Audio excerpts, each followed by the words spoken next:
This is gonna blow your mind. News, ghosts, travel, and pop culture all in one show. Ready to dive in? Let's go. From breaking headlines and eerie encounters to epic European adventures and the latest pop culture craziness, nothing's off limits. Robert, Crew, and Julie bring shock, laughs, and those wait, seriously? Moments every episode. Hit subscribe, join the fun, and ride the chaos with us. This is the Robert and Crew Show, Season 7 Unleashed.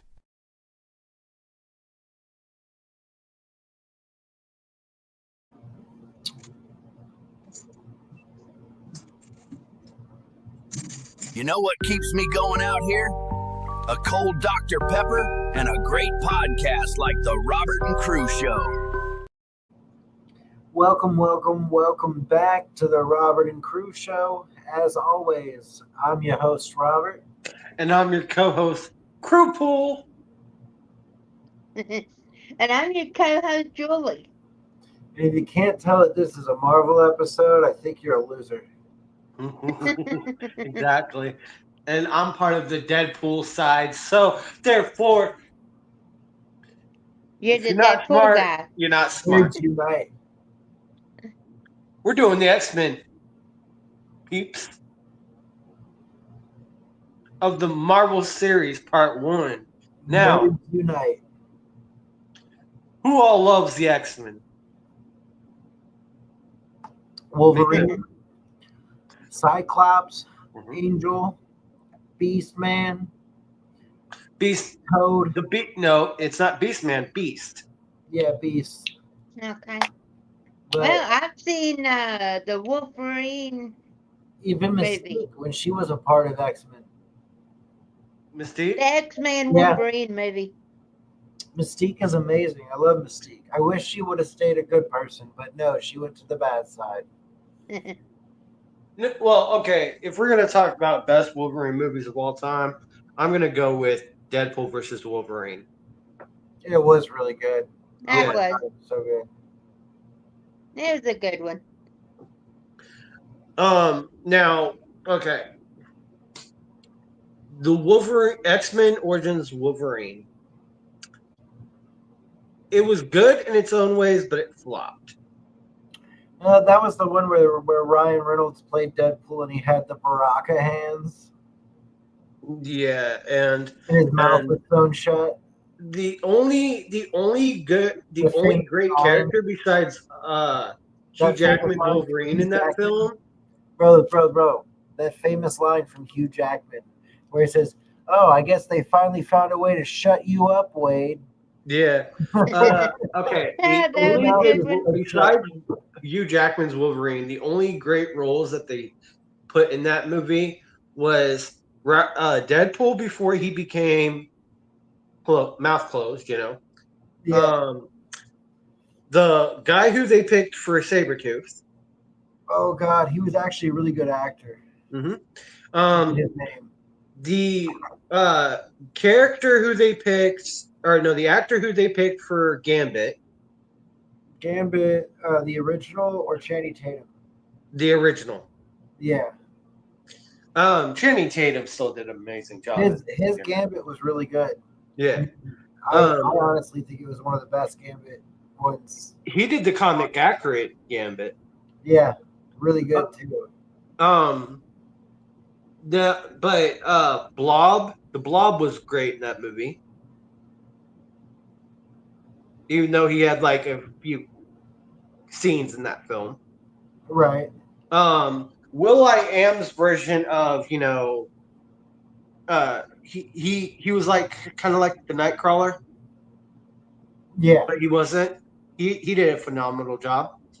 The actor who was from Lord of the Rings, who played the mutant who can control light. Oh, yeah. No, I know who you're talking about. I don't know the name. He did a great job. And then of course Professor Xavier's only cameo. Patrick Stewart's amazing. Yeah, and that was when he was standing. Yeah. And then they had like one brief cameo from a child, Storm, in that film, and a teenage version of Scott Summers. Okay. and a teenage oh gosh, A Teenage Mutant Ninja Turtle. what's her name? The one who can turn her body into crystal, Emma Frost. Yeah, Frost. She had a cameo. Frost is such a crazy character. I wish they incorporated her into more X-Men films. I mean, she did a phenomenal job in First Class. Yeah, no, I know. I'm saying I wish there were more films with her in it. Right. But that was the only good thing about that X-Men movie for the origins for Wolverine. Now, for the best, besides Deadpool versus Wolverine, the best Wolverine film was by far Logan.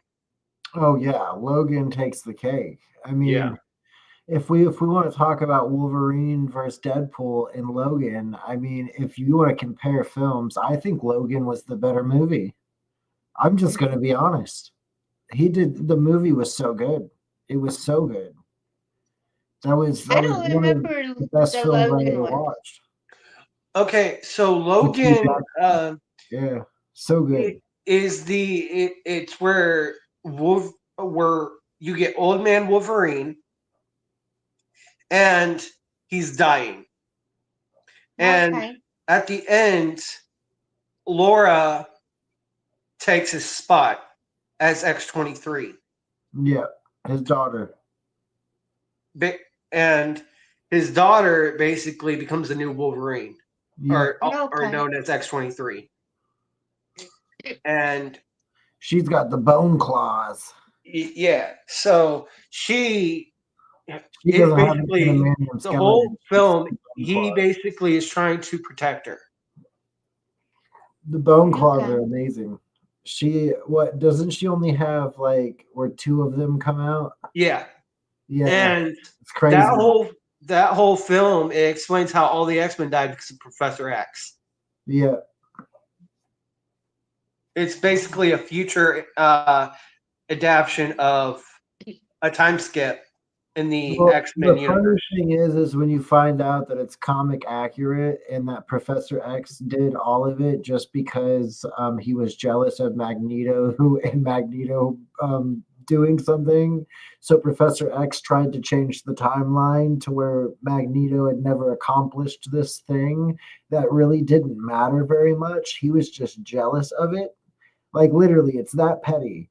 And he fucked the entire universe. Like things started like collapsing in on themselves and certain timelines, like different outcomes happened.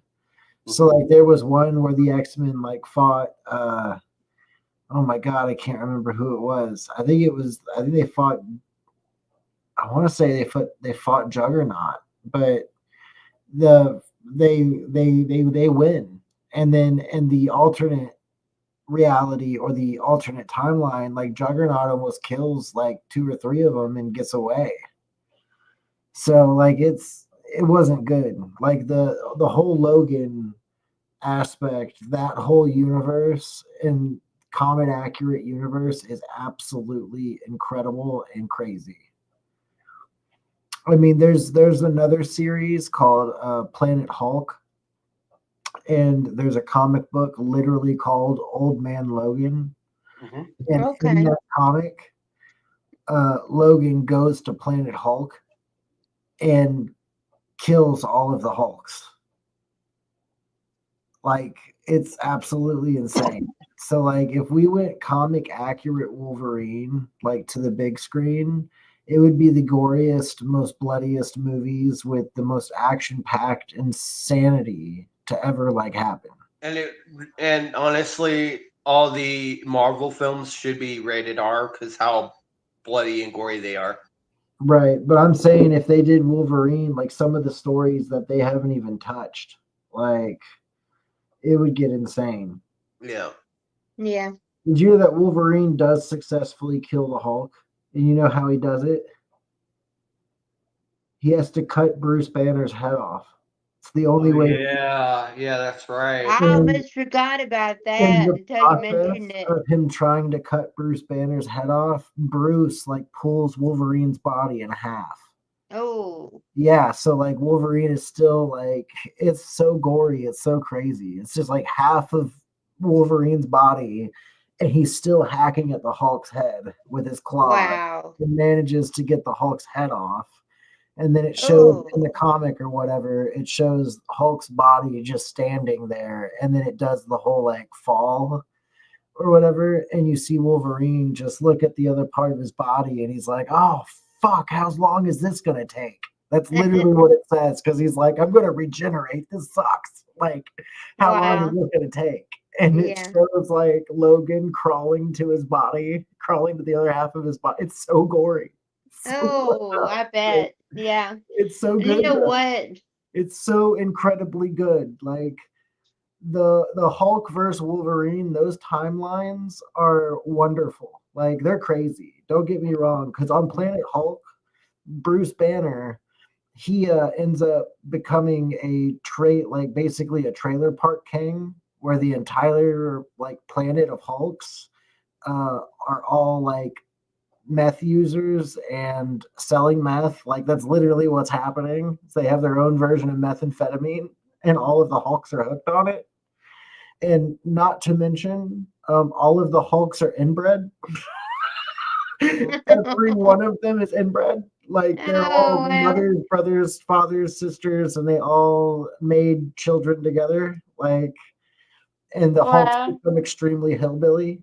And the only normal Hulk, the only two normal Hulks on Planet Hulk are Hulk and She Hulk, and they're the ones who start the entire planet. Like, and they're cousins. So that's why it's like so screwed up. wow.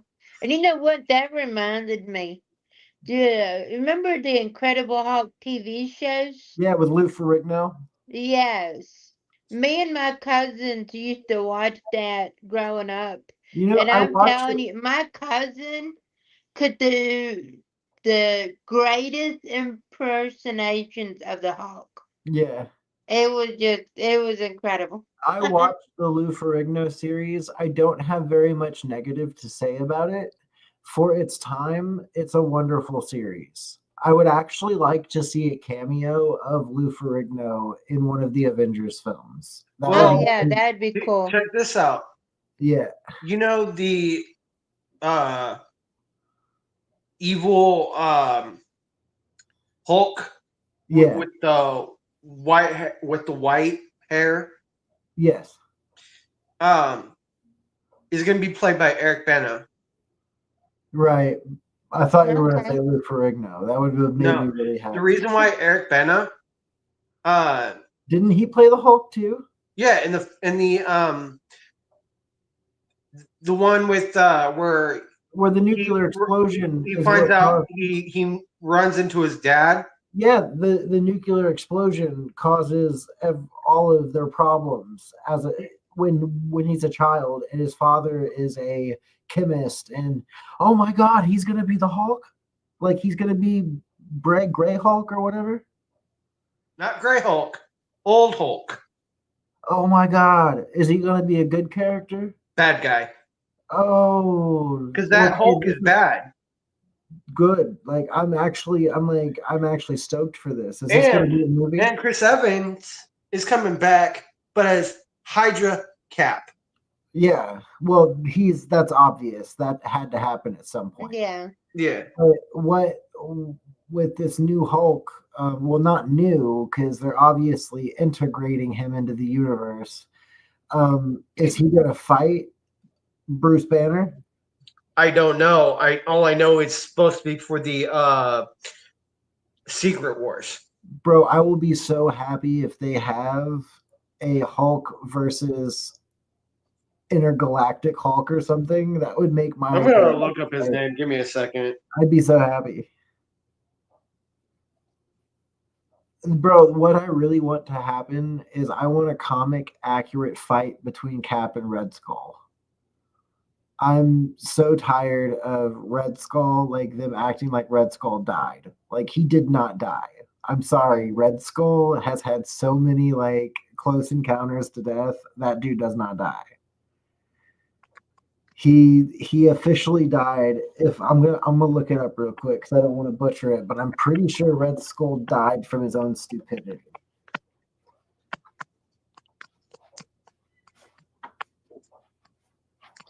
But he was actually pretty graceful when it came to surviving for as long as he could. The Red Skull. I'm trying to remember who the Red Skull was. Nazi. Oh, Yeah. okay. He was the Nazi villain in the Marvel series. Okay, now I remember. It just took me a minute to. I'm pretty sure he kills himself on accident. How does Red Skull die in the Marvel series?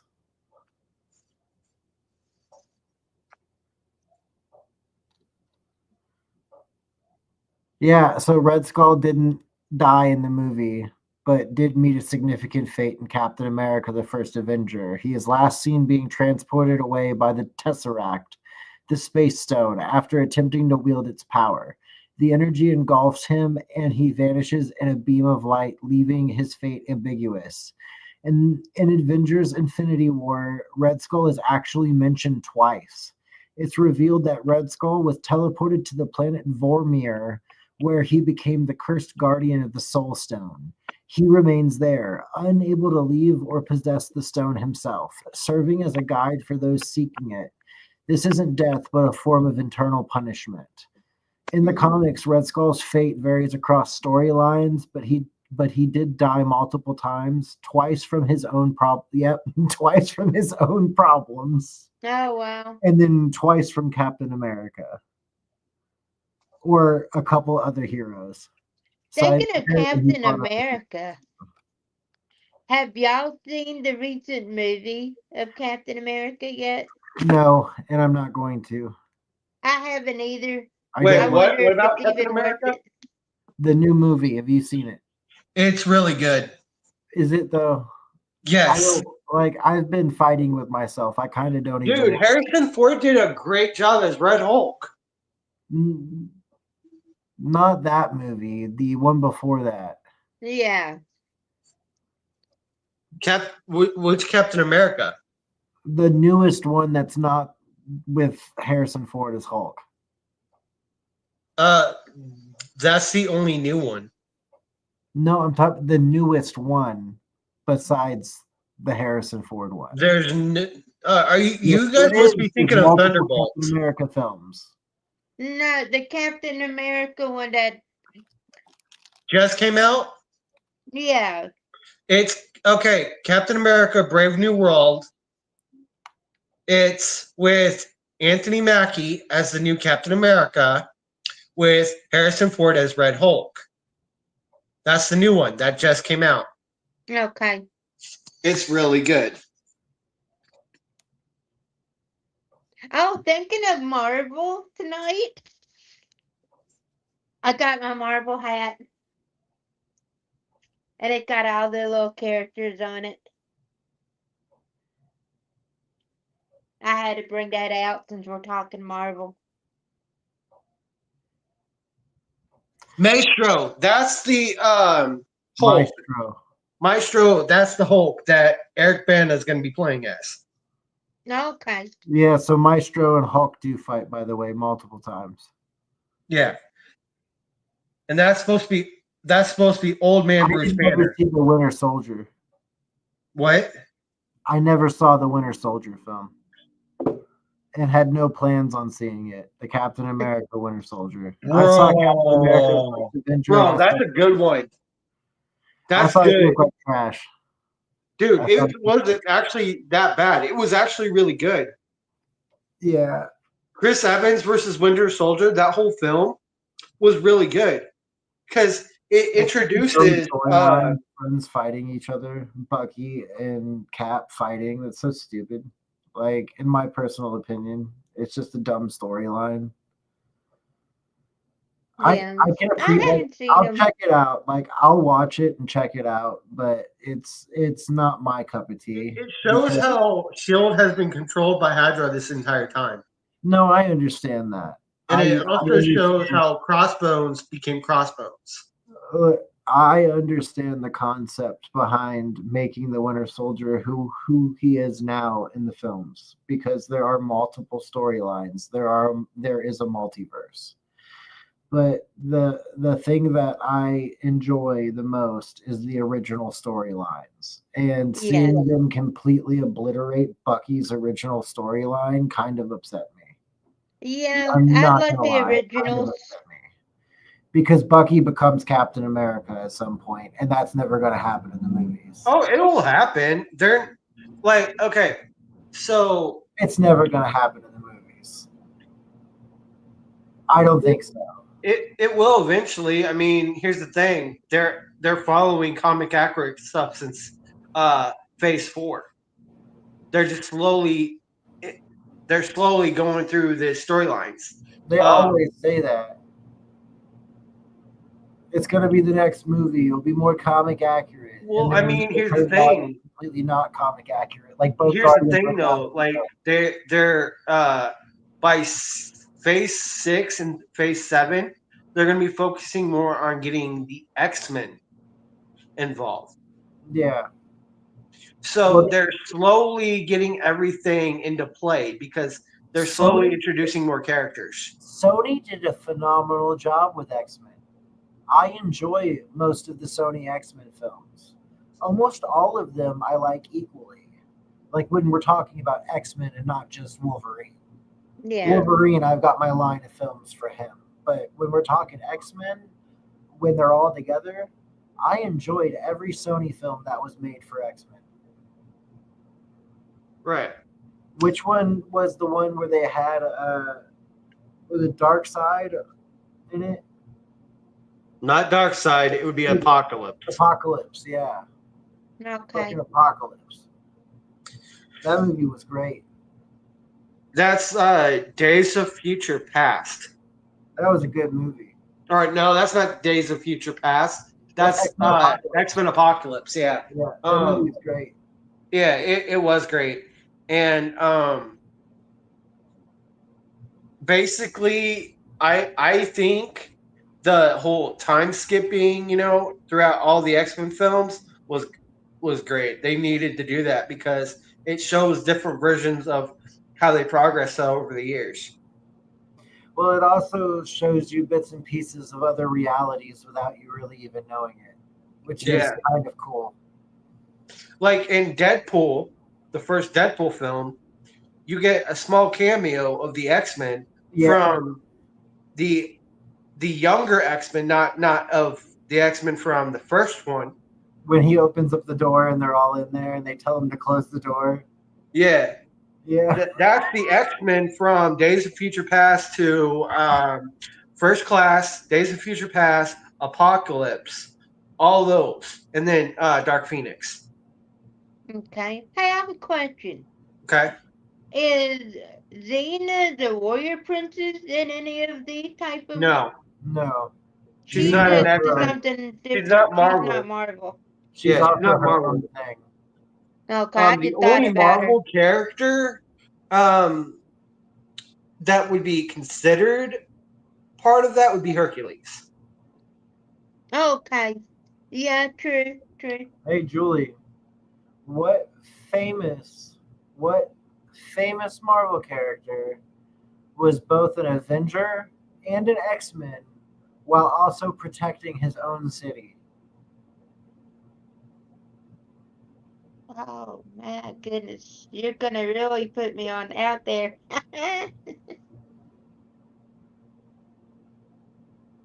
I don't want to say anything wrong. It's so easy. I promise you. So don't overthink it. It's so easy. Didn't Gene Hackman play one of them? No. Mm-mm. Oh gosh, what's his name? Oh, that's crazy. Why am I thinking of him? He started out as a teenager. Oh. He also was in Fantastic Four at one point.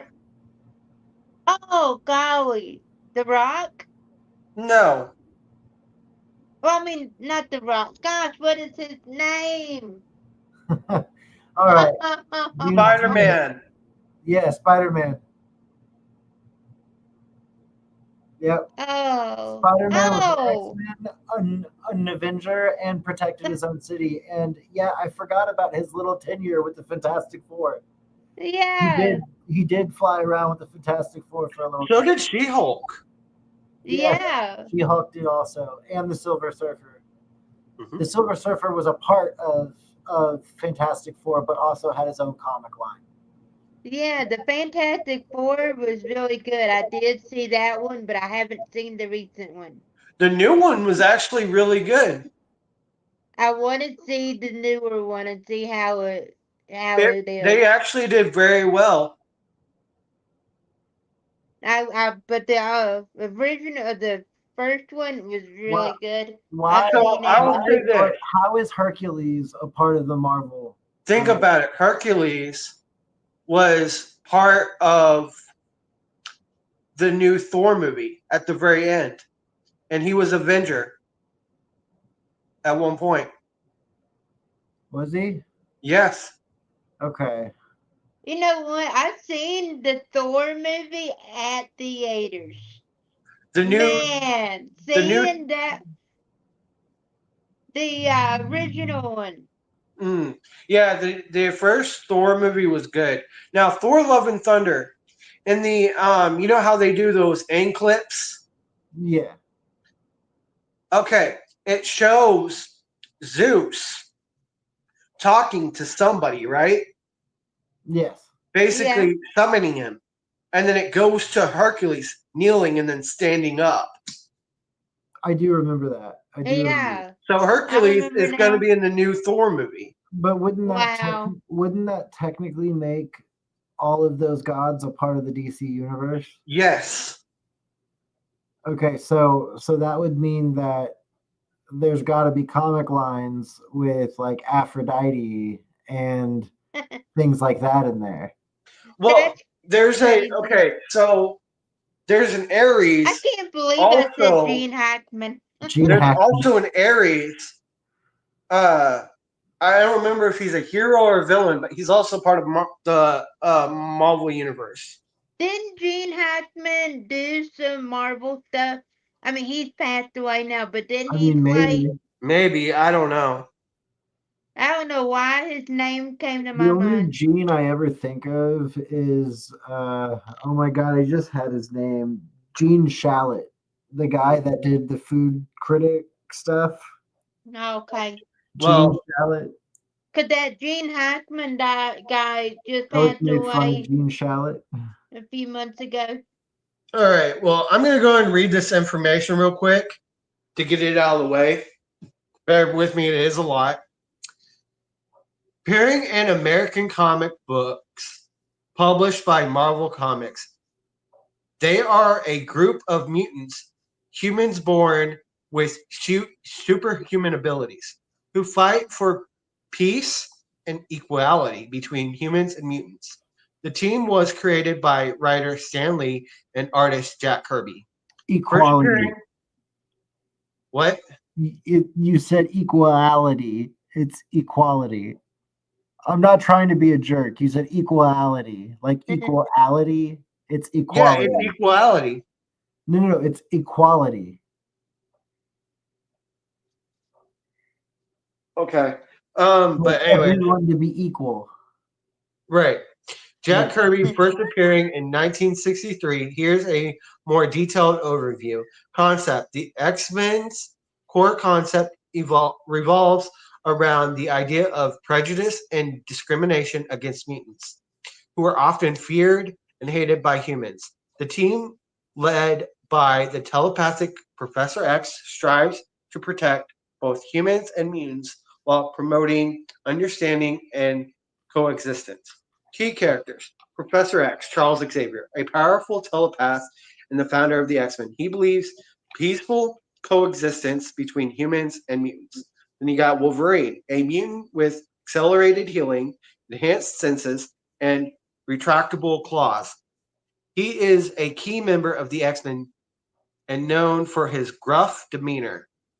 Cyclops, Scott Summers, a mutant who can protect or who can project powerful beams of energy from his eyes. He is the field leader of the X-Men. Then you got Jean Grey, a powerful telepath and telekinetic, known for her incredible powers and her eventual transformation into the Phoenix. Then you got Storm Aurora Monroe, a mutant with the ability to control the weather. Then you got Beast Hank McCoy, a brilliant scientist and a physically powerful mutant with blue fur and enhanced strength and agility. Major storylines. You got the Stark's Phoenix Saga, one of the most iconic X-Men storylines featuring Jean Grey's transformation into the Phoenix and her struggle with her own power. Then you got Days of Future Past, a storyline set in a dystopian future where mutants are hunted and the X-Men travel back in time to prevent the events that led to this future. Age of Apocalypse, an alternate reality where Apocalypse conquers North America and the X-Men fight to survive. Adaptions. Films. The X-Men have been the subject of several successful film series, including the original trilogy, the prequel series, and standalone films or movies like Logan and the Deadpool films. Television. The X-Men have appeared in various animated and live-action television series, including the popular X-Men the Animated Series. Themes. Discrimination and prejudice. The X-Men struggle against human hatred reflects real-world issues of the nature of good and evil. Let's see, like race, religion, and other factors. So, and then which the X-Men often grapple with moral dilemmas and the complexities of right and wrong. Powerful and responsibility. The X-Men's immense powers raise questions about how they should be used and the responsibilities that come with them. So that's the information I have. All right. All right. Well, who was your favorite X-Men crew? My favorite X-Men of all time? Yeah. Okay. So besides Wolverine and Deadpool, my all-time favorite is Iceman, Bobby Drake. Iceman?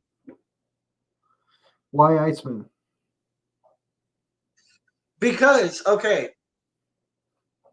he is very powerful and he can turn his whole body into ice. And literally, he can literally, if he touches a wall, he can literally make a whole big old ice shield and protect his friends or anybody. But if I'm not going to pick, but if I have to be brutally honest, besides Iceman, that's not part of the X-Men, but that's part of the Brotherhood of Evil or Avengers. It's between Scarlet Witch and Quicksilver. Scarlet Witch is crazy. Mm-hmm. The twins are, ooh.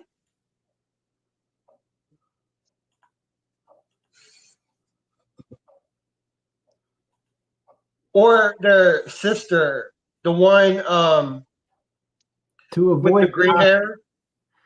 Guys, tonight to avoid the copyright stuff, we're going to be talking over the videos that we show. They are going to be muted. This one you don't have to mute. Why? Because it's just showing who's in the X-Men. As long as In we comic book form. copyright.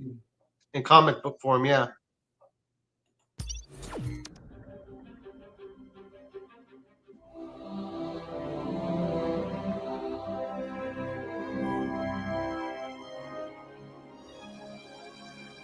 It all began in 1963 when Marvel debuted Stan Lee and Jack Kirby's The X-Men. Most of the original members of the team were all present and accounted for in that first issue. But we would eventually learn how they joined Xavier's group in flashback stories that would come in the years to follow. Cyclops, Iceman, the Angel, and the ever-agile Beast represented those first students. This core group, along with Jean Grey, also known as Marvel Girl, would remain at the center of the team for the next 12 years, with only the occasional variation. Jean was actually the only member of Xavier's first class to join in Issue 1, though later continuity would tell us that she had actually known the professor and worked with him for years prior. In 1966, the first new team member came and went pretty quickly. Mimic lasted all of 3 issues before losing his powers. Changeling soon followed, disguised as Professor X, only to die 2 issues later. Polaris and her man Havoc, the brother of Cyclops, would become on-again, off-again members. And in 1970, Marvel actually stopped printing new X-Men stories for 5 years. But don't worry, in 1975, the team was rebooted with almost all new members. By the late 70s, all new, all different X-Men consisted of an international lineup. The German Nightcrawler, the Canadian Wolverine, Banshee from Ireland, Storm from Kenya, the Japanese Sunfire, Colossus from Russia, and the Native American Thunderbird. Their first mission was to save the original team from the living, mutated island called Krakoa. At the end of that adventure, only Cyclops stayed on from the first group. He would lead these new X-Men until Storm took over in issue 139. Years later, a group of doomed X-Men was retconned into this time period. They attempted to save the original team from Krakoa and failed. Only then was the international team that we know so well activated by Xavier. This would soon become a golden age for the book, as writer Chris Claremont came on board for his legendary 16-year run. Teaming with artist John Byrne in particular resulted in iconic storylines like the Dark Phoenix Saga and Days of Future Past. By the early 80s, the roster began to become more fluid, with members coming and going a bit more often. New teammates like Kitty Pryde, the youngest X-Men at the time, Kitty's faithful dragon Lockheed, and Rogue, a former villain, would join the group. And even the X-Men's ultimate nemesis, Magneto, saw the light and became the new headmaster at his old friend Xavier's school. For a time, anyway. During this period, the first of what would eventually become many different X-Men spin-off teams arrived. The New Mutants were a selection of students solely meant to be trained in their powers and not see combat, as if that was ever going to happen. Another offshoot of the team came in 1986 called X-Factor. Made up of the original 5 X-Men, including the recently resurrected Jean Grey, this group was estranged from the current X-Men team for several years. And the X-Men lineup became even more diverse, with time travelers, interdimensional beings, and even disco queens joining up. In 1989, when the X-Men were believed dead after the Fall of the Mutants storyline, a band of the team's allies called the Muir Island X-Men joined together for a very brief stint. By the early 1990s, the X-Men themselves were now popular enough to spawn a second comic featuring the core group. Artist Jim Lee, a rising star at Marvel who today is one of the most popular comics creators ever, worked on the main X-book, Uncanny X-Men, before moving on to X-Men Volume 2. He provided the art and co-wrote the book, the first issue of which is still the best-selling comic of all time, with sales of over 8.1 million copies. In this era, fan favorites like Gambit and Bishop debuted and became part of the team. In fact, there were so many X-Men now that they had to divide into 2 separate groups, the Blue and Gold teams. The New Mutant Cannonball finally graduated to full X-Men status. Meanwhile, his old team had morphed into a group called X-Force. A British team of mutants called Excalibur was also active now. And the members of X-Factor, Cyclops, Jean Grey, Angel, Iceman, and Beast, finally rejoined their old teammates as well. 2 different alternate reality versions of Cyclops and Jean Grey's son also reported for duty, Cable and Nate Gray.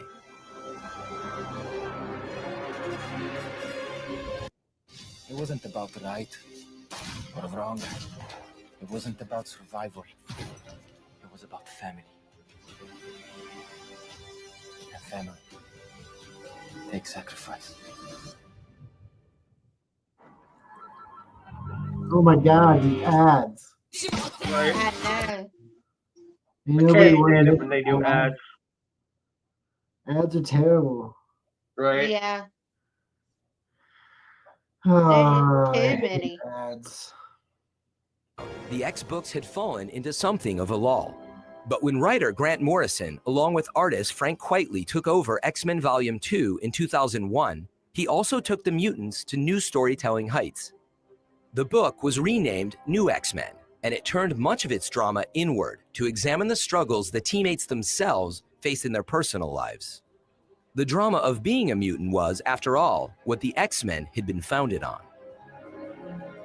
It was also Morrison who made the former villain Emma Frost, aka the White Queen, into an X-Men, and she's been a major player on the team ever since. Morrison also introduced the character Zorn, a mutant who somehow had a star in his head. He eventually revealed himself to be Magneto in disguise. Destroying Xavier's mansion and overtaking New York in a devastating attack, he was ultimately defeated by the X-Men. Confusing matters even further, though, Zorn's story would later be rewritten to say he wasn't actually Magneto, but had just impersonated him. Longtime writer Chris Claremont had by now moved over to a new X-Men title called Extreme X-Men, but the book only lasted until 2004. Also in 2001, Marvel launched Ultimate X-Men, which rebooted and reimagined many familiar characters like Wolverine and Cyclops. This take on Xavier's mutants existed outside of the regular series reality and was written by Mark Miller. In the mid-2000s, Extreme X-Men was replaced by another new book, Astonishing X-Men. That title was written by Joss Whedon, best known at the time as the creator of Buffy the Vampire Slayer. But Whedon would eventually go on to direct the first Avengers movie as well as its sequel, Age of Ultron. While following up Morrison's New X-Men would be tough, Whedon's time with the mutants proved to be a hit. Astonishing featured Whedon's trademark ability to meld great character work with cool action and, of course, plenty of humor. By now, the roster of X-Men was frequently in flux, with several teams operating in multiple books. New members came and went more often, and an array of former X-Men foes like Sabretooth, Lady Mastermind, and Omega Sentinel would join the team. Many other mutants were also featured in the books now, most of them students at the Xavier Institute for Higher Learning.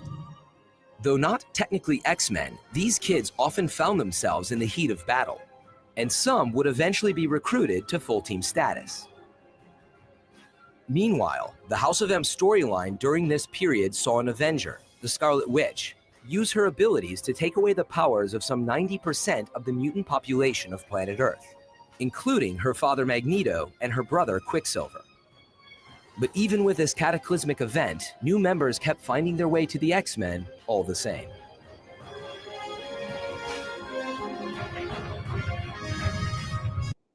It wasn't about the right Oh my goodness. or wrong. Another one. It wasn't about What survival. do y'all think of all the new It was about members family. that keep coming? I think it's awesome.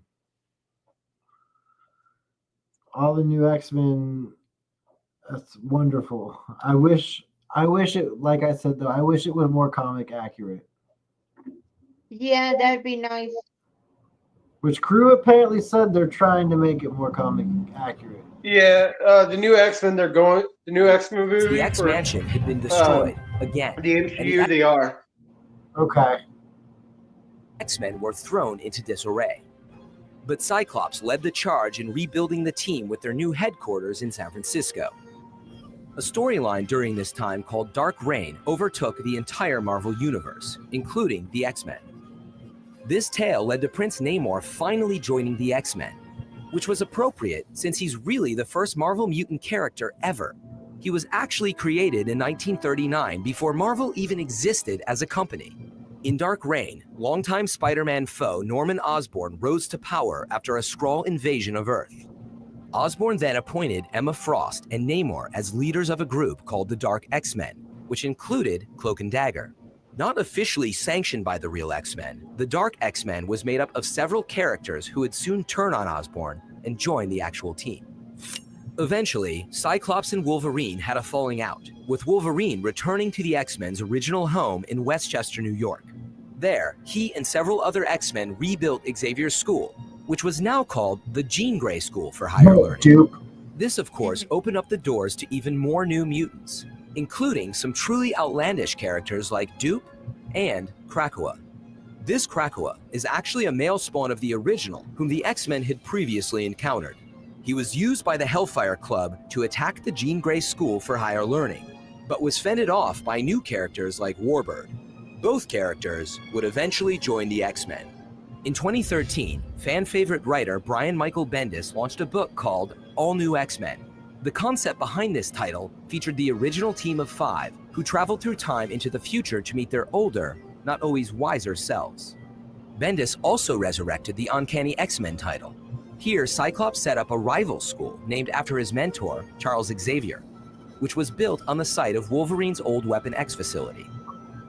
And perhaps our favorite X-Man is one we never even knew about until 2014, Forget-Me-Not. His mutant power is to be forgotten, which means he's been on the team for years, but no one really remembers it. Not even you.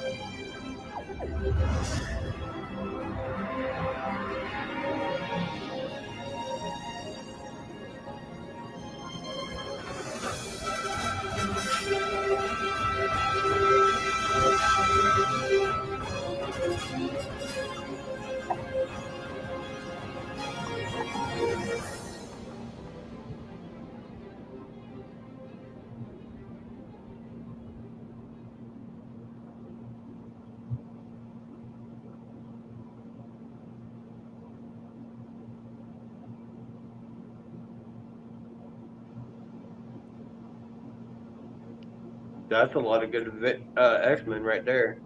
Yeah, it is. There's a ton of information. Mm-hmm.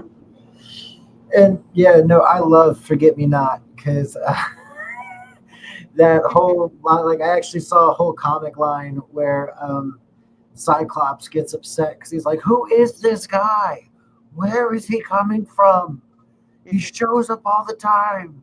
Who is this man?" And he's like, "You guys all know me. I've been here the whole time." Wow. Not's hilarious. Right. Yeah. It kind of reminded me of, growing up, I watched a lot of, like, He-Man. I know that probably passed. Yeah, I don't remember He-Man, but I grew up watching He-Man and all those other type of movies, shows. He-Man, Masters of the Universe. So obviously, crew, what's going on here?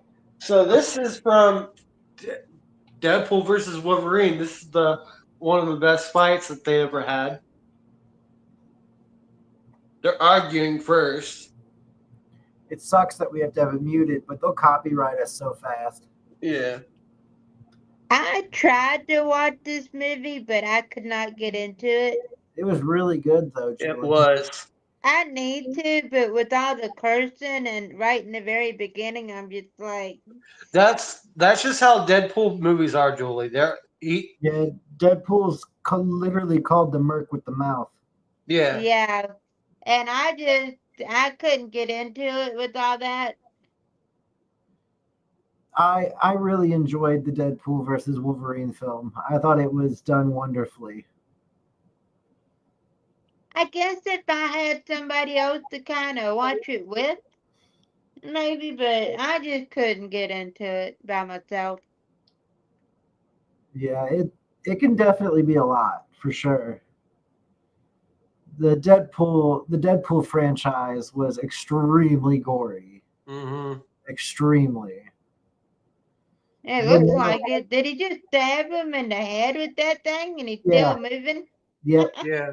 Deadpool can't die, basically. He's like Wolverine. Like, you can basically cut Wolverine in half. Well, like, the Hulk did it. The Hulk ripped Wolverine in half, and he's still regenerated.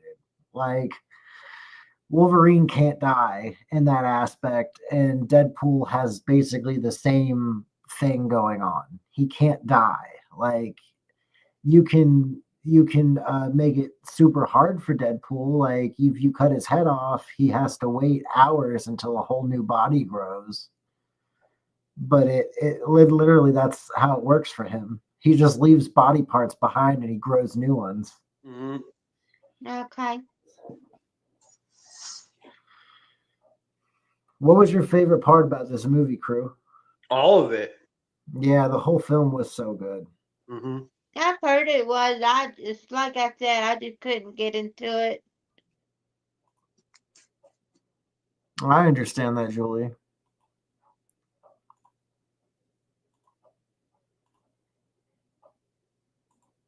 But I did like the Wolverine movie that I saw at the theater.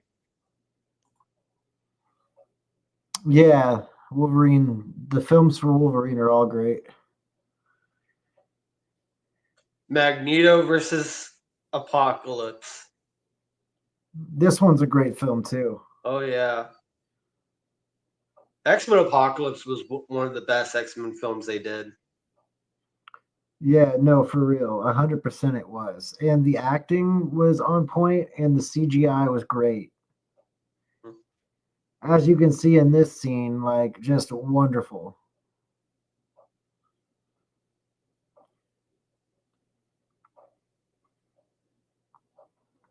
I wish we got more epic fights with Magneto. Right. And there's good old Beast and Cyclops.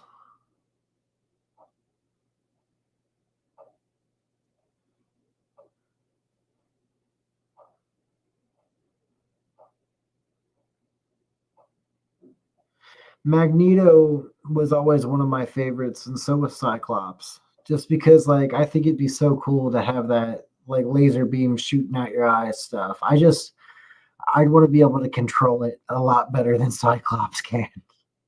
Yeah. Mhm. He's got to wear glasses everywhere he goes, or he like continuously shoots laser beams out of his eyes.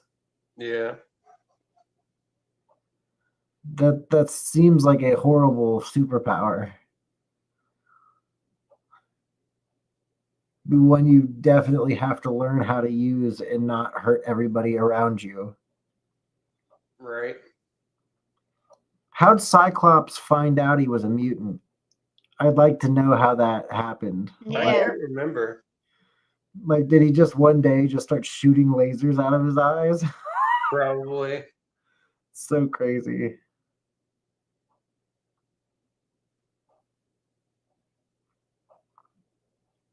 Apocalypse is just such a badass character. Hmm. You know who played him, right? Who played Apocalypse? The guy who played Moon Knight. Oh, really? Hmm. The dude who played Moon Knight did a great job. Oh yeah. I love the Moon Knight series. I can't wait till Moon Knight is introduced into the actual Marvel Cinematic Universe. Right. Even though he lived like one season. Yeah, but Moon Knight's a great character if you can get him right. Yeah. Yeah. The ancient Egyptian lore, it just pulls people in. Hmm.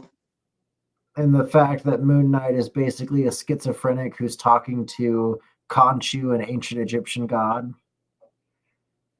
Right. is absolutely phenomenal.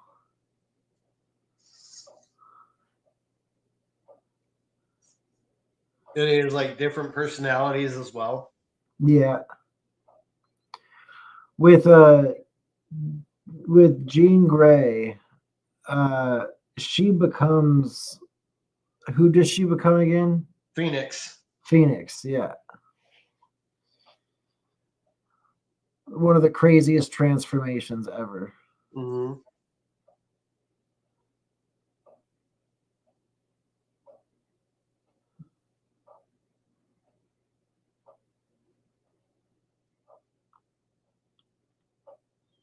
Damn, Cyclops.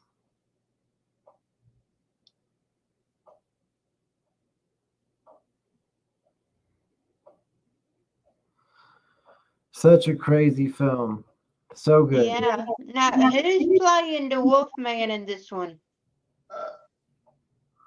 Liv Schneider, I think is how you say his name. And it's Okay. actually Beast. Beast. Okay. Well, he looks like a Wolfman. Wolf. He kind of does look like a werewolf. He does.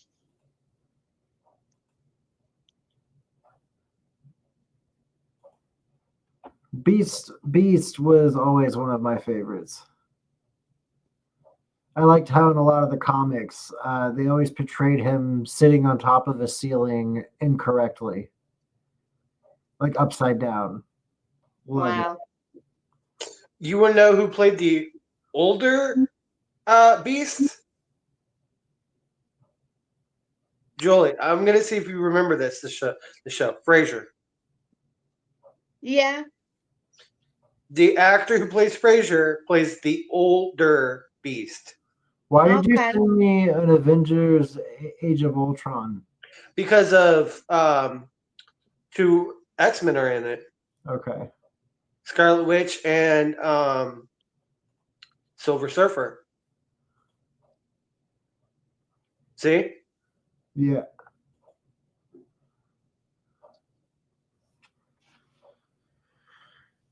Ultron was awesome. Mm-hmm. I still wish Ultron would have lived. Yeah, I didn't watch a whole lot of Frasier, but yeah, I remember who they are. Who that guy is. And that's Hawkeye, right? Yeah.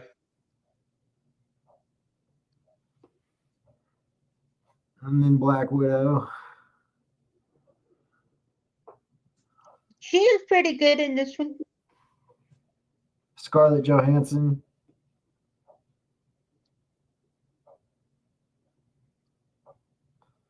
Scarlett Johansson did a good job, but she messed up when she sued Disney. Mm-hmm. And Yeah. now her the new Black Widow, her sister Yolanda, is way better. You think so? Oh yeah, she's funny. I wonder what happened for her to sue. Okay, so she wanted to make more money, I believe, because it was going to be on both Disney Plus and in theaters at the same time Oh, okay. during COVID. That makes a little sense there. People always want more money. And she honestly didn't want it to be both on both. She just wanted it to be in the theaters. Okay.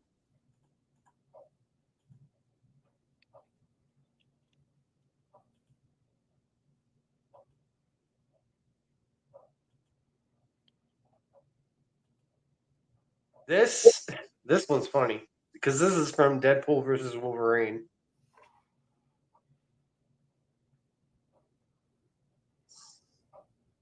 Deadpool goes, "Isn't that the outfit you wore when you fought Hulk?" And then he was like, "Oh, there's Hulk.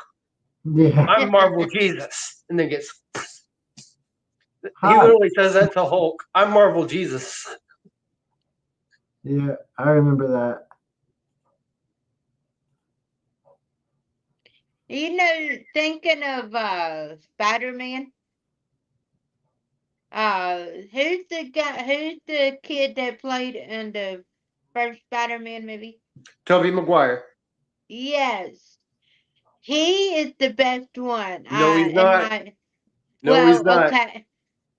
Tom No, Holland's the best the one. teenager. The one that was the teenager. Tom Holland. He's the best one. Yeah. I'm talking about the one that was the teenager one. Yeah, that's Tom Holland. That's all of Okay. them. Yeah, that's all of them. They all play teenagers versions of Spider-Man. But the Okay. best one by far is Tom Holland. Tobey Maguire makes the perfect Peter Parker. Yeah, that's the Peter Parker. The one who does a good Spider-Man, not a good Peter Parker, would be Andrew Garfield. but both wise, Peter and Spider-Man, Tom Holland. Okay. Because I've seen that movie too. The first Spider-Man. With, I think it was Peter. I can't remember that.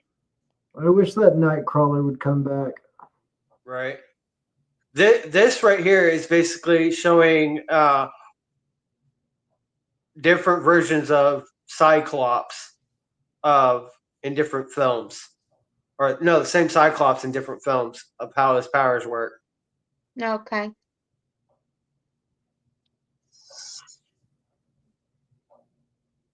He definitely uses his eyes. For sure.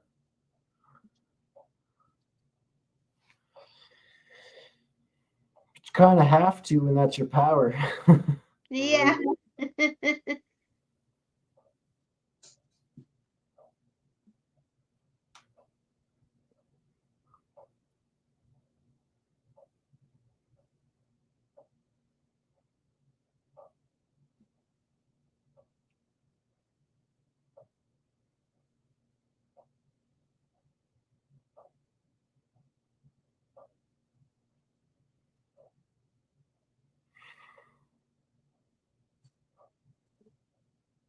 Got some pretty insane clips of Cyclops just shooting lasers out of his eyes.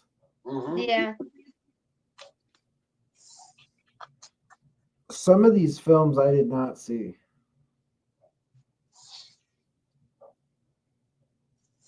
That's Dark Phoenix. Yeah. Okay.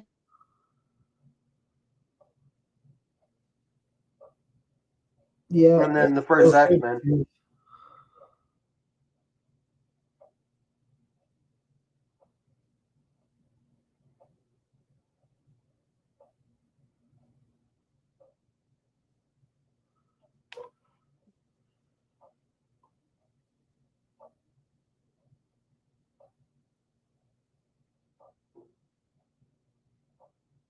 Toad.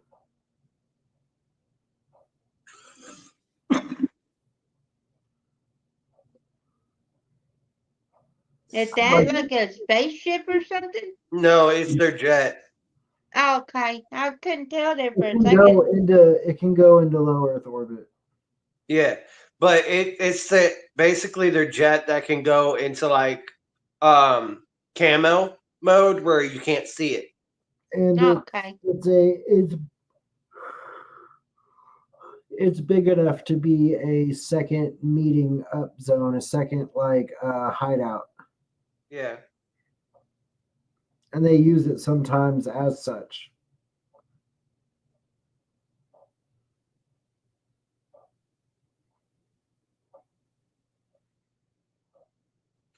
This one right here is X-Men 2. Yeah, I remember this scene. Yeah.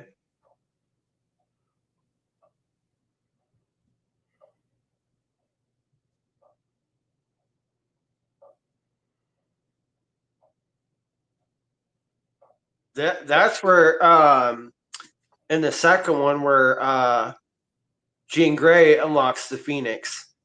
Yeah. And then this is X-Men 3. This is where he dies. Okay. I guess he loses his laser. Only because Jean Grey, when in the at the end of the sequel, when she unlocked her abilities, the Phoenix takes control, and she's hard to know from reality and stuff, and she becomes very evil. Yeah. And she killed her lover, but then what you see right there is Wolverine. What he did was when he went to Days of Future Past, he went back in time and changed the timeline where a lot of the X-Men survived. Okay.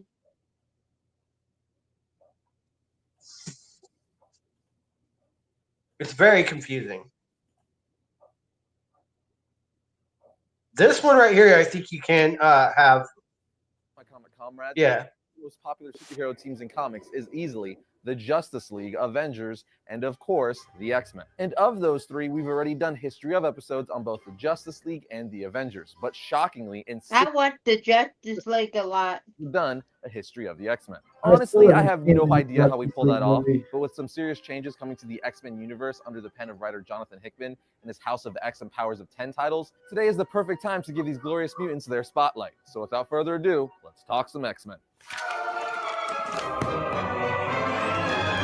Like most of Marvel's iconic characters, the X-Men were created by Stan Lee and Jack Kirby, making their debut in X-Men issue 1 in September of 1963. One of the reasons for the creation of the X-Men was because Marvel was getting a ton of fan mail from readers asking for a new superhero team, given there were so many solo heroes on the Marvel roster and fans wanted to see heroes fight together. But writing a superhero team book isn't the easiest thing. It means you have to write and develop several different characters at once, including some form of explanation about how they got their powers. Or as the late great Stan Lee put it, when you come up with a superhero, you always have to explain how they got their powers. Was it from cosmic rays? Was it from gamma rays, a radioactive spider, and so on and so forth? Well, Stan Lee wanted to simplify that process and even said on several occasions that he pretty much took the lazy approach to creating the X-Men.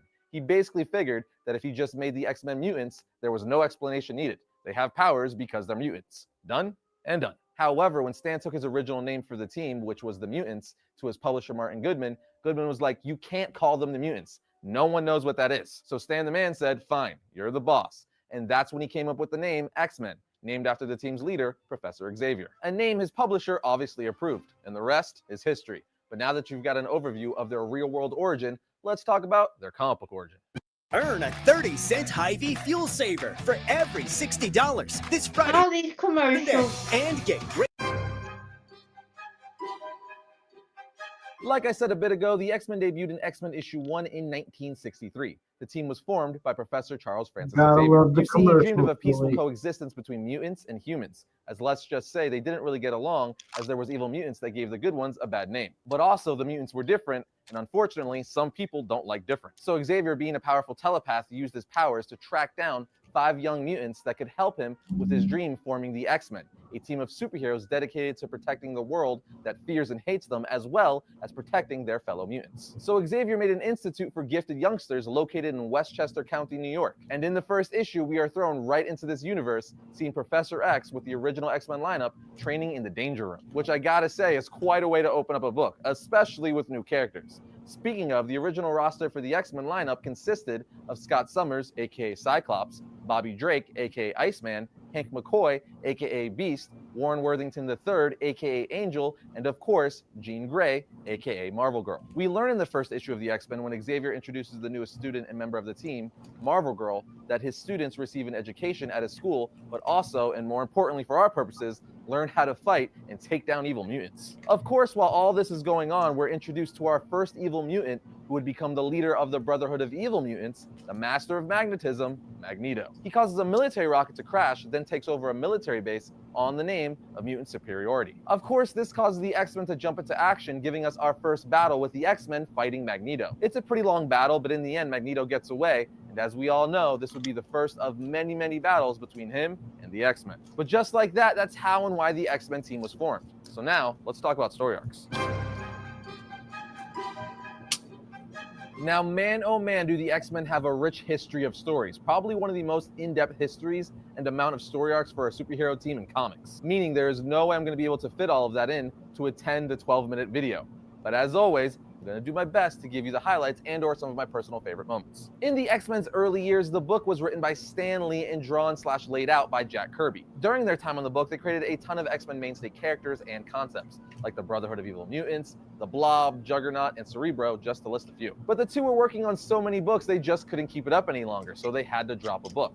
And the first one they dropped working on was the X-Men, mainly due to the fact that it was the hardest book to create as there were so many characters within it. Soon after this, the title started to decline in sales, but in 1969, famed writer Roy Thomas and famed artist Neil Adams brought life back to the X-Men book. And they gave spotlight to two newly introduced characters, Havoc and Polaris. Unfortunately, this ultimately failed, and the book stopped with issue 66. Now from here, issue 67 through 93 of the X-Men title consisted of reprinted older X-Men stories, because again, sales were not doing so hot for the title. But in 1975, the biggest thing to happen to the X-Men since their creation happened, with Giant Size X-Men issue 1, written by Len Wein and drawn by artist Dave Cockrum. Giant Size X-Men 1 is still a grail issue for many comic fans today because it introduced a whole new team and roster for the X-Men, which in turn kicked off the X-Men's revival. Up until this point, the X-Men title pretty much consisted of the original lineup, who were teenagers, and Giant Size X-Men changed all of that, which led into X-Men issue 94. The new lineup replaced all of the previous members except for good old Cyclops.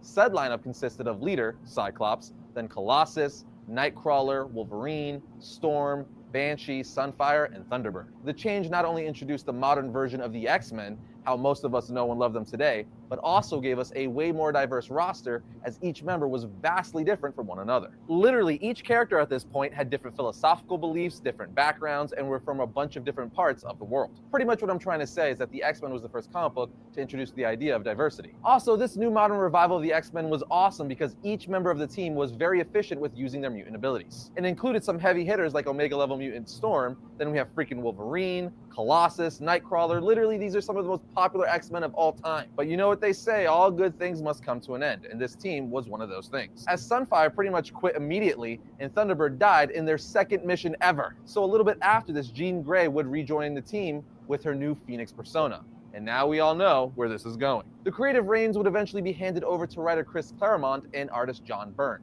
possibly the greatest X-Men creative team ever. I mean, under their creative pen, we got amazing story arcs like the Dark Phoenix saga, which I don't even have to explain because it's gotten 2 live-action movies and an amazing adaptation in the 90s animated X-Men series, and so on and so forth. It's probably the most famous X-Men story of all time. And as we all know, it's about Jean Grey getting possessed by the Phoenix Force. But it doesn't end there. Claremont and Byrne also gave us Days of Future Past, another incredible story arc, which also got a live-action adaptation. And a pretty solid one, at least I think so. Claremont even wrote the story arc called X-Men God Loves, Man Kills, which served as inspiration for X2 X-Men United, which as we know is still one of the best X-Men movies to date. All the success of these X-Men stories done by Claremont and gang led to a bunch of ongoing spin-off series for the X-Men, like the New Mutants, Alpha Flight, X-Factor, a solo Wolverine title, and Excalibur. Said success for the X-Men led into the 90s, which was my era as I was a 90s kid. So McFarlane's Spider-Man, Jim Lee X-Men, Nightfall Batman, Death of Superman, Spawn, the rise of Image Comics, all my childhood.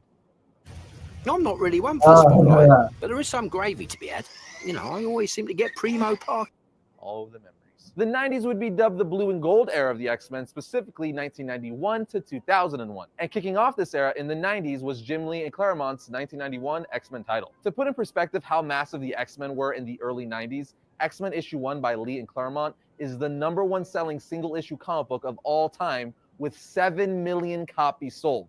It is quite literally in the Guinness Book of World Records for the best-selling comic book of all time. I mean, no one should be surprised. The book was done by one of the best comic book writers and artists of all time, and the book was just beautiful. And let's face it, in the 90s, the art is what was selling the comics, not the story. When you think of iconic Jim Lee work, the first 2 that come to mind, at least to me, is his 90s X-Men run and then Batman Hush. And again, this era for the X-Men ushered in the now iconic blue and gold teams for the X-Men.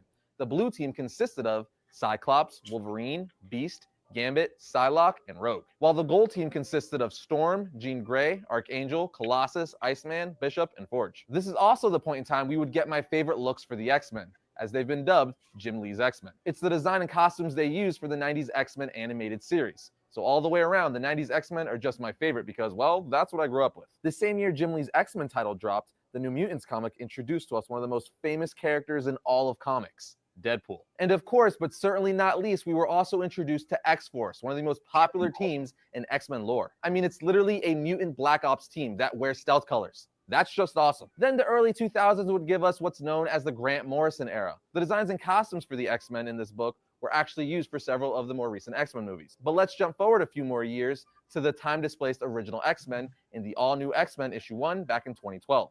Which was part of the Marvel Now relaunch meant to compete with DC's New 52. There were also other X-Men titles during that time, like The Amazing X-Men, which is really common for the team, as there's always like 5 or 6 different X-Men titles out at the same time. Similar to how Spider-Man always has like 10 different books at any given point. Anyway, most recently, writer Jonathan Hickman has taken the X-Men under his wing and is now setting up a new status quo for the X-Men with his House of X and Powers of 10 X-Men titles. From the issues that are released thus far, it seems like he's turning the X-Men universe on its head with some pretty cool changes and revelations. I know I'm digging it so far. Having said that, we're going to be giving Powers of 10 and House of X their own pull list episodes in the next few weeks, so we won't dive into details on those just yet. So that wraps up our very brief overview of X-Men over the years. But what about powers and abilities? Well, while this is typically where we would go into the powers and abilities portion of the history of episode, there have been far too many different members of the X-Men team since their creation in '63 to list them all, or even a good portion of them for that matter. So for the most part, we're just going to skip that portion for today. But just know that the X-Men is one of the most powerful teams in all of comics, with several Alpha and Omega level mutants on their team over the years. Some of their most notable and powerful members being Storm, Colossus, Jean Grey, Wolverine, Iceman, and of course,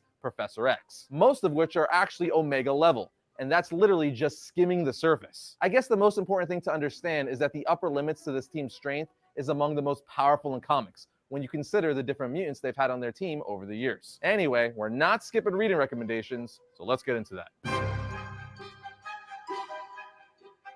As I hope this episode makes clear, there are countless great X-Men stories you could and should read.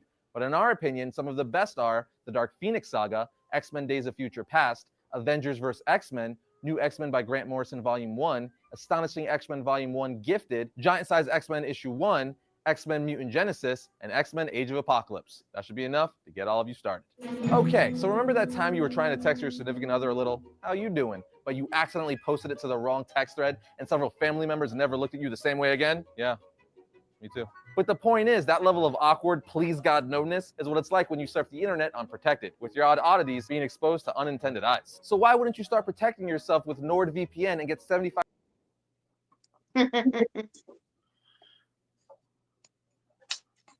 Yeah. I guess they have to advertise their sponsor. Shell out for the NordVPN crew. Gotta get that NordVPN so you can watch your weird content. I'm just kidding. Or am I?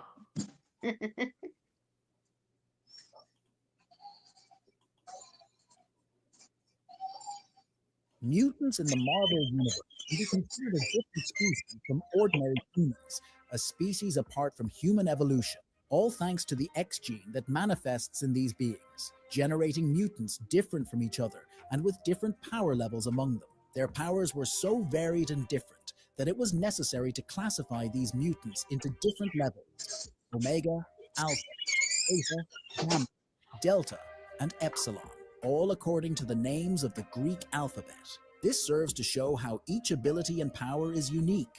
But after all, explain to me what each of these classifications is and which mutants fit into each one. First, let's understand the levels of mutants in a logical sequence, from the weakest, so to speak, to the strongest. And one more thing for you to keep in mind: a mutant can indeed level up, move from a lower level to a higher level. Epsilon level. Epsilon level mutants are those who have undergone mutations in their appearance. My village is primitive, so I need to prioritize development. First, I'll upgrade the crumbling thatched huts to robust stone houses. Stone is a vital resource, so building a quarry is a top priority. Constructing a central stronghold is also crucial. It not only represents strength, but also increases my army's battle power. Similarly, setting up a lumber mill is essential, as resources are always the top concern. To boost my army's strength, I need a blacksmith for crafting gears. With these improvements, my once modest village quickly becomes a powerful empire. Now I've established myself as a dominant force.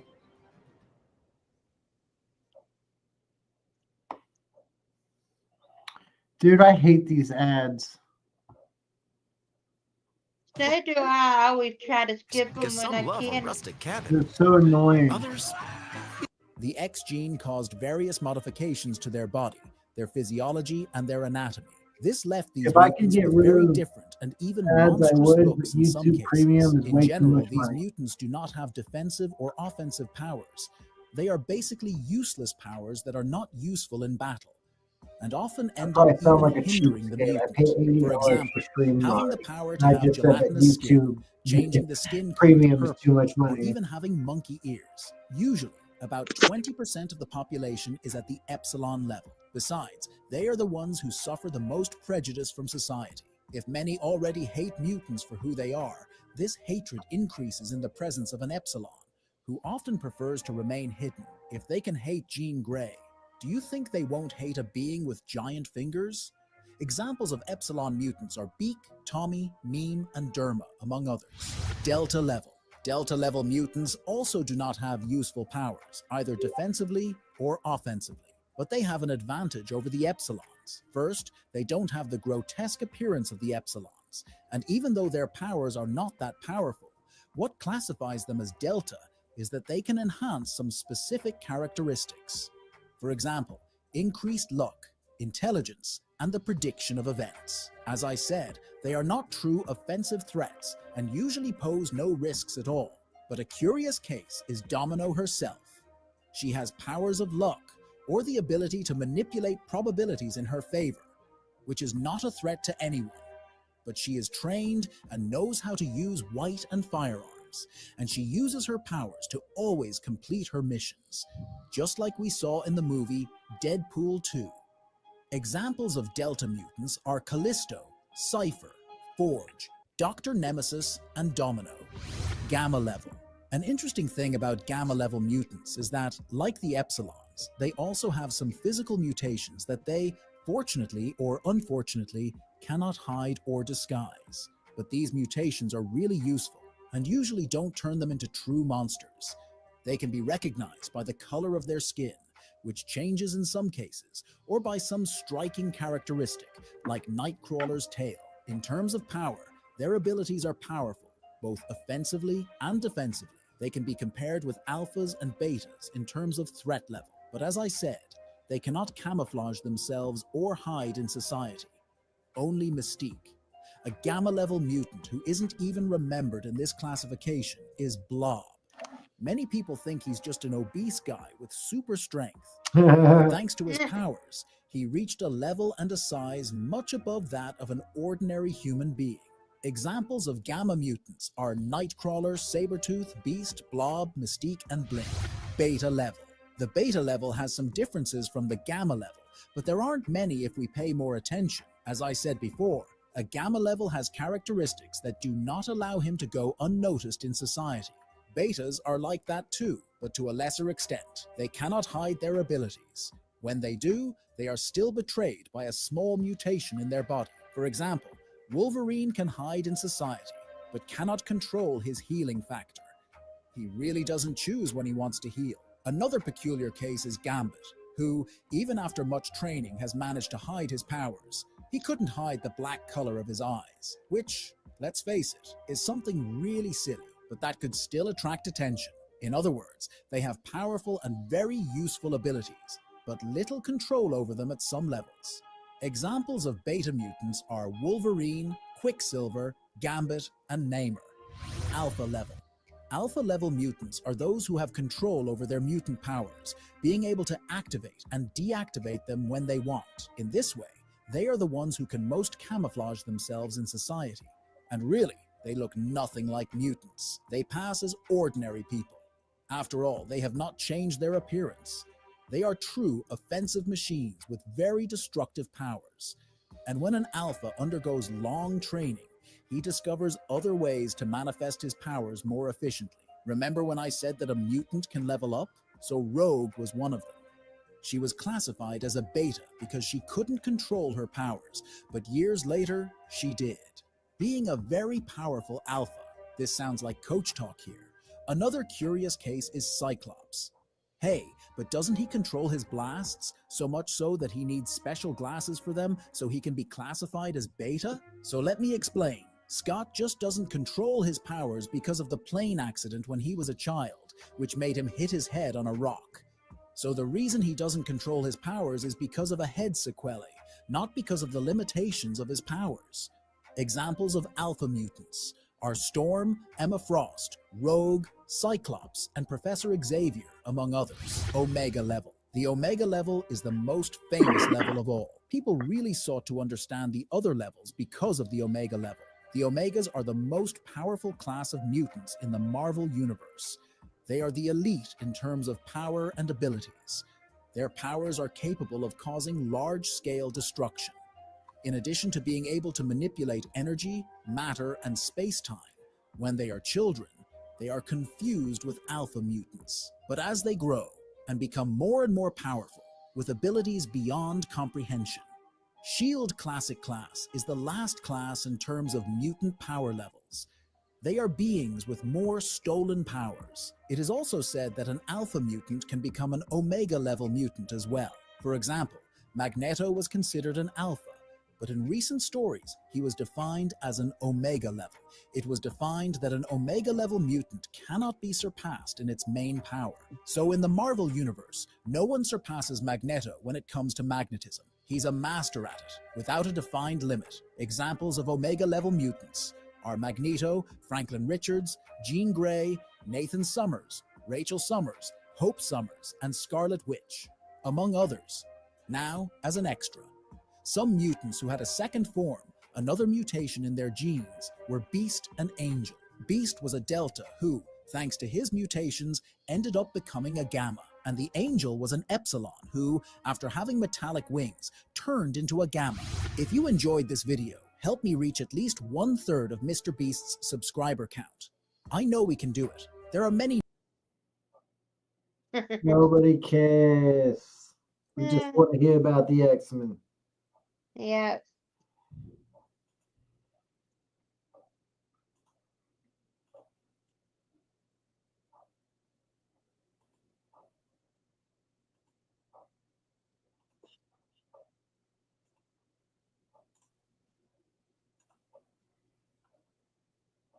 So what's this, crew? This is X3. X-Men 3? Mm-hmm. The Last Stand. Okay. I didn't see that one. No. No, this is Psylocke. Okay, that's Showing, why. yeah, Psylocke showing her different versions of her powers. Okay. And her brother, which has not been introduced yet, but was only mentioned once, Brad Braddock, Captain Britain. Right.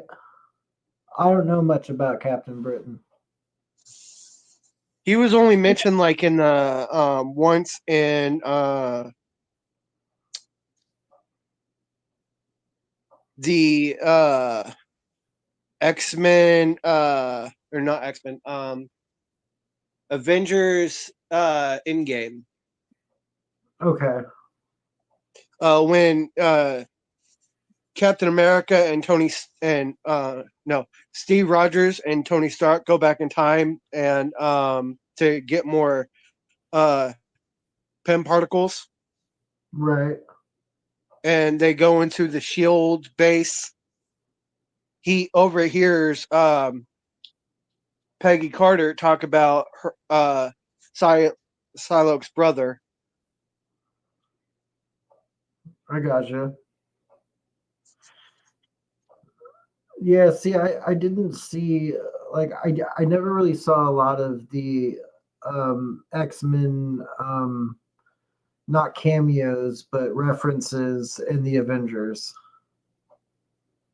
Well, Captain Britain wasn't an X-Men. Right. But obviously had a connection to the X-Men. Yeah, because the sister's a mutant, which her real name's Elizabeth Braddock. Gotcha.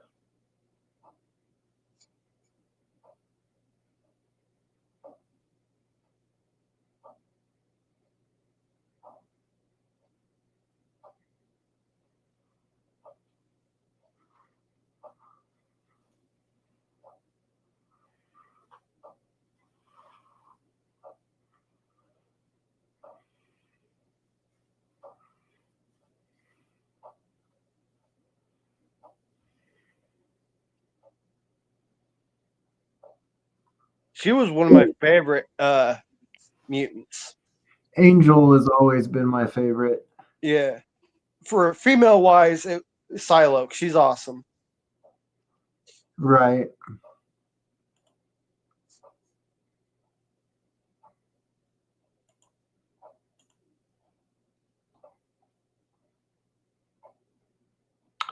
I think we're going to have to make a part 2 to this.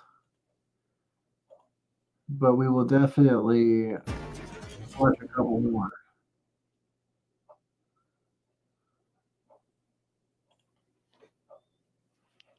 There's definitely a lot of people connected to Wolfman. I mean, X-Men, sorry. Oh, yes. A lot of people. And I didn't realize that until they started showing all the different connections.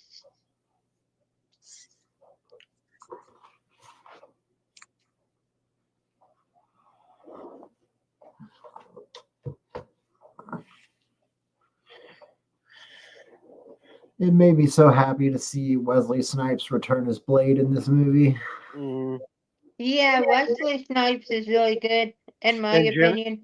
And Jennifer Gardner as Elektra. Yeah. Yeah, she's good too. She's a good actress.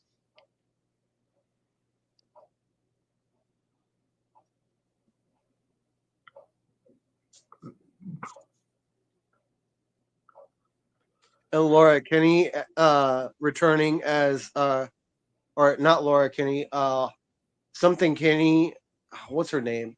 The girl who the girl who came back as Laura Kinney, X-23. Right. Can't remember her name though. I think it was like Daphne Keene or something. Right.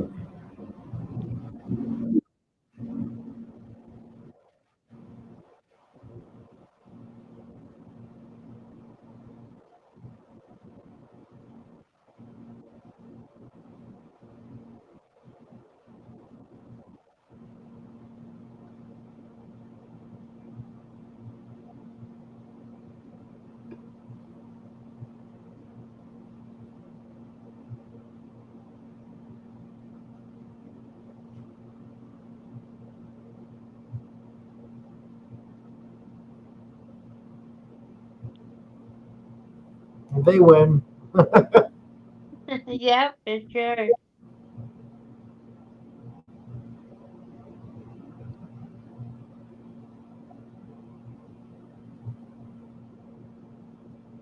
Which I heard Channing Tatum's coming back for Secret Wars as Gambit.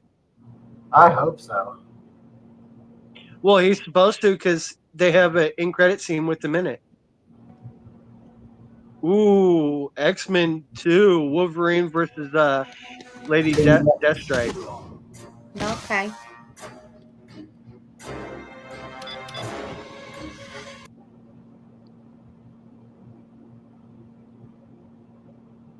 Ooh. She's kind of like Wolverine, but she's evil. I see that. And she's part of the Brotherhood of Mutants.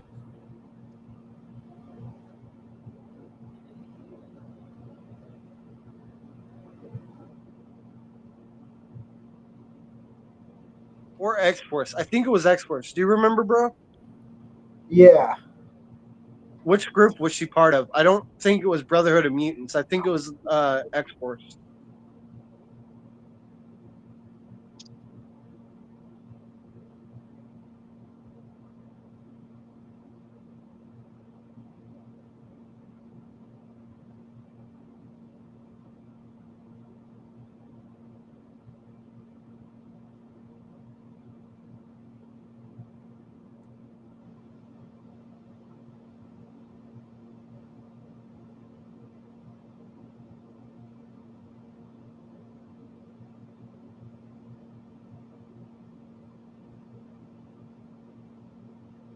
Oh no. So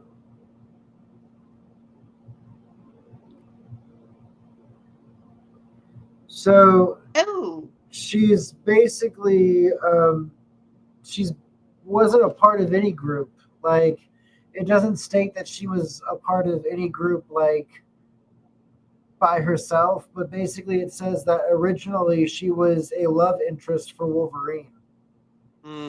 Okay. She was Wolverine's lover at one point. Okay. And she had clashes with Wolverine after they separated.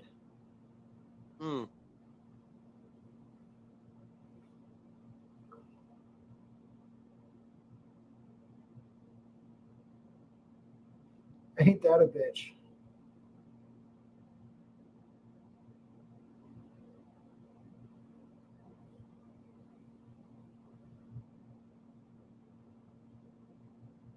That's one way to die. Uh-huh. Adamantium. Yeah.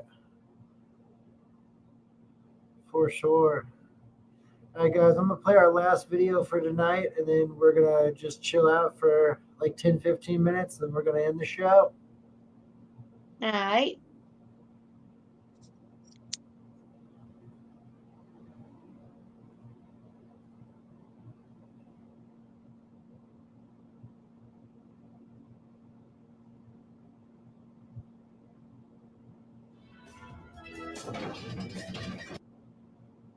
Ooh, different versions of Havoc's power. Now who's that? That would be Scott Summers' brother. He's Cyclops' little brother, Havoc. Yeah. Okay.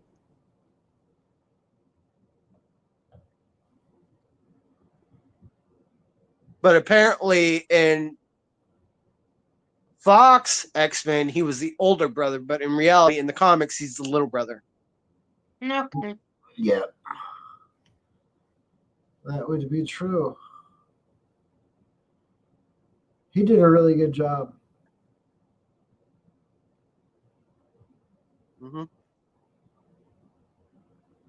This was one of the few that I actually really enjoyed. Oh, X-Men First Class? Yeah, X-Men First Class. It was a good movie. And this is around the 1960s. Well, about around the 1960s. When the X-Men first formed. And how they did it.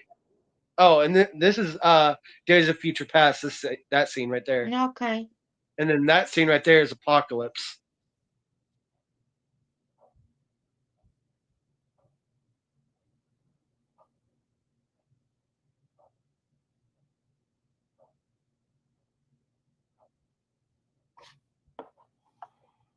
Where Havoc sacrifices himself in Apocalypse.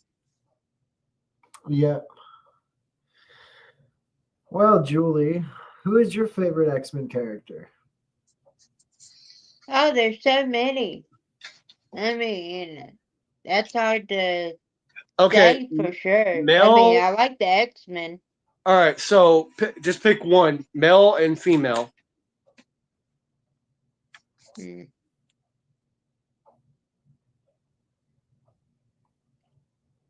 Give me some examples of the female again. Storm, Emma Frost, Jean Grey, Kitty Pryde, who's Rogue. Then there's Disco, whatever her name is. Silver. Oh, you're thinking of Dazzler.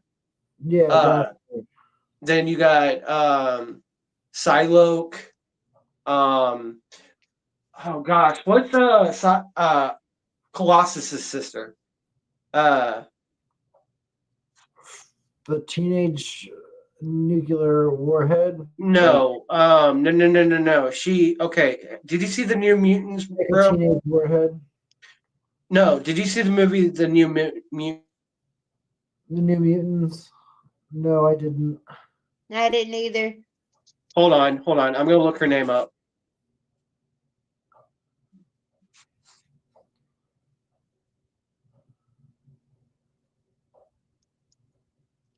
I really can't put a favorite on one of the females. Okay, so who would be your favorite male X-Men? Ooh, Magic. Yeah, Magic. Ilyana Rasputin. Hmm. That's her name. But her If hero I had- name Magic. If I had to pick out of the females, it's between Storm and Mystique. And honestly, if I had to go X-Men, it would be Storm. If I could pick between the villains, it would be Mystique without a doubt. And then for the males, it would be Wolverine and probably Toad, just because I've always loved Toad. Okay. Toad is absolutely. So for me, I have 3. All right. Deadpool, Wolverine, and for Brotherhood of Mutants, I gotta go with Quicksilver.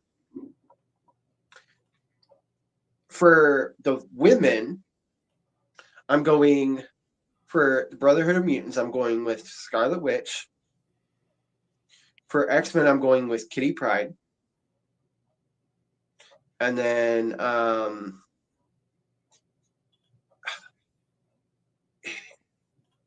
Polaris. Yeah, Polaris is a good one. I didn't even Did you think know about it. Polaris is actually Magneto's daughter? Yes. All right, crew, tell the people what they're seeing. Okay. When it pops up. Oh, it should be up. It hasn't popped up yet. It's up. I don't see it yet. Okay, now it popped up. Okay, so this is our Robert and Crew Show shop, where you can get anything and everything. It has all our different logos on it, and there's our new logos, as you can see, which just came out yesterday. So we have the we got- official Don't Forget to Look Up t-shirt. And then we have the Robert and Crew Show Saturn Worship t-shirt. And then we have the Robert and Crew Show Space Logo 2, and then the Robert and Crew Show Space Logo 1. These are the new merch shirts that are available for this season so far. We'll probably have a couple more releases this season, but not very many more. We've got plenty of lines of merch right now for you guys to choose from. But we are adding new merch quite frequently. And we got my series merch, which is the Crewinator on the middle left, and then we got my Reptilian Republican one. Yep. And then we got the Nibiru. Yeah, and then we got our Nibiru Crew Alien series shirt. Then we have Bigfoot from Outer Space, the Bigfoot and Yeti playing games. We have the Robert and Crew Show logo. We have the Robert and Crew Show episodes art throughout the ages. We have 2 t-shirts for that, a one with Paris and one that's just art. And then we have our one of our season 6 episode. Yep, and then we have the Robert and Crew Show logo for this season. And then we have the old season 6 Robert and Crew Show logo. And then we have our alien smoking a cigarette at the bar from our 2nd or 3rd season. I believe it was from the 3rd. And that is the merch that we have available right now. You guys don't have to buy merch. It's not required. We would appreciate it. It helps out the podcast. If you guys don't want to donate, which is perfectly fine, or if you guys don't want to buy merch, that's perfectly fine. We also have what, crew? What else do we have? We have our Venmo account, where if you want to donate some money, you don't have to. It's optional, just like the merch page. The Venmo account is completely optional. Yep. And anything does help, but the only thing we really care about most of all is that you like, subscribe, and share with your friends and enjoy our podcasts. Yep, we honestly don't care if we sell a single T-shirt or a single cup, although we have already, and we've sold both T-shirts and cups. And thank you so much for you guys that have gone out of your way to buy said merch. It means quite a bit to us. And other than that, we've just been trying hard to put together good shows for you guys and trying to avoid copyright bans on YouTube because they've been pretty anal lately. Yeah. And I mean, either way, I mean, regardless, if you can't catch the episode because it got taken down on YouTube, we have our Kick page, we have our Twitch page, we have our Facebook page. We do have a X account, but we don't use it. So you're more likely to see the episodes on Kick, Twitch, and Facebook. Yeah, the X account isn't really used anymore. It was used for a while, but it didn't really pick up any traction. Right. And we had more traction with Kick, YouTube, and Twitch, and definitely on Facebook. We've been having actually quite a bit of good traction on Facebook. And also, if you don't feel like watching the full episode, we also have on TikTok, we have Robert's personal account where you can see the episode, like clips from different episodes from previous seasons. And we also have the Robert and Crew page on TikTok where you can see clips from previous seasons as well. And the clips are also on the podcast page on Facebook. We have two. Okay, so we have 3 podcast pages. One we don't use anymore that had from season 1 to I think it was like some season 2, and then that was a private page. But now we have a public page where it has all season 1 to this season on it, where you can just join for free and watch all the episodes. And then we have another page, which we did an episode on the CEW, an old eFed that's no longer around. It's now merged with another eFed, and it's now the Robert and Crew Show podcast page. And you can see clips there. You can click the link on our merch. Check out our different merch. So our clips plus merch will be there. Yep. So thank you guys again for tuning in tonight. We really enjoy hanging out with you guys and going over these topics that all of us enjoy from our childhood down to the nightly news. So we appreciate it, and we appreciate the likes and the subscribes and the follows. Much love, guys, from the Robert and Crew Show. We hope you have a great night. Peace. Can you believe Season 7 just keeps getting wilder? Thanks for tuning in, podcast pals. From ghost stories to headline news and epic Euro travel, we've covered it all, plus a side of laughs. Don't miss out. Hit subscribe and join us next time for more news, thrills, and adventures. See you soon.